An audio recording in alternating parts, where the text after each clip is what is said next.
இல்லை, இந்த விஷயத்தில் இருக்கக்கூடிய எதிர்க்கட்சிகள் ஒவ்வொருவரும் ஒவ்வொரு வகையான பைலப், ஒவ்வொரு வகையான அட்டென்ஷன் சீக்கிங்னு இறங்கி இருக்கிறாங்க. ஒருத்தர் சவுக்கால் அடிச்சுக்கிறாரு, ஷூ தூக்கி காட்டுறாரு.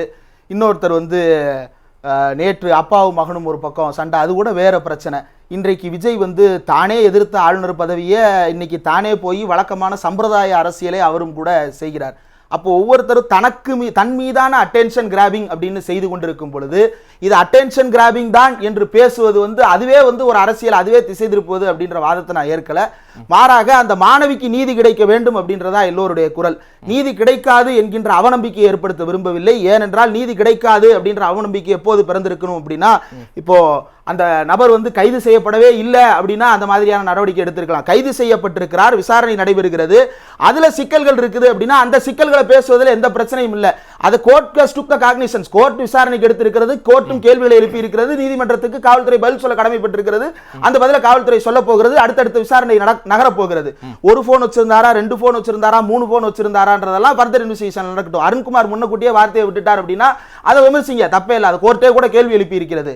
ஆனால் இந்த எதிர்க்கட்சிகள் செய்யக்கூடிய இந்த ஏற்படுத்தி இருக்கக்கூடிய இந்த அரசியல் அவலத்தை அடையாளம் காட்டாமல் இந்த விஷயத்தை தவிர்த்து பேச முடியாது. ஏன் அப்படின்னா அவர் சார் சொன்னது போல, கலை சார் சொன்னார், என்ன சொன்னார்னா அருண் பேசுனதுதான் பிரச்சனை. அருண் பேசுனதுக்கு பிறகு அதிமுக போராட்ட காலத்திற்கு வந்தது, அதுக்கு முன்னாடியே விட்டார்கள்ல. கைது செய்யப்பட்ட பிறகும் அருண்குமார் பேசியதற்கும் இடையில கேப் இருக்கும் பொழுதே அப்பொழுதே நின்றுட்டு இருந்தாங்கல்ல. ஏன் நின்றுட்டு இருந்தாங்க?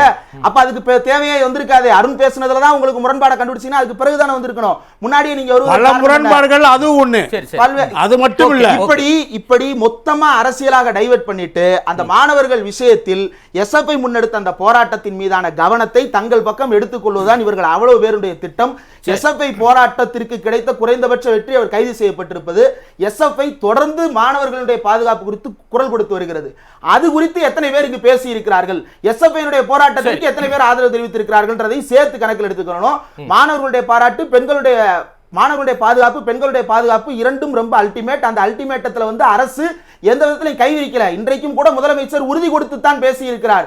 ஆனா என்ஐசி செய்த தவறை காப்பாற்றுவதற்காக அலறுவது அப்படின்றது என்ஐசியை காப்பாற்றுவதற்கு, என்ஐசியை பத்தி பேசக்கூடாதுன்னு ஒதுக்கி வைக்கிறது ஆபத்தானது. ஏன்னா இதுக்கு முன்னாடி புதுக்கோட்டை மைக்கேல்பட்டி இன்சிடென்ட்ல எஃப்ஐஆர் லீக் ஆகல, கள்ளக்குறிச்சி மாணவி இன்சிடென்ட்ல எஃப்ஐஆர் லீக் ஆகல. இன்னைக்கு ஆயிருக்குது அப்படின்னா ஒன்னு டெக்னிக்கல் கிளிட்ச் இல்லைன்னா என்ஐசி வேண்டும் என்றே இதை செய்திருக்கிறான்ற சந்தேகமும் வருகிறது.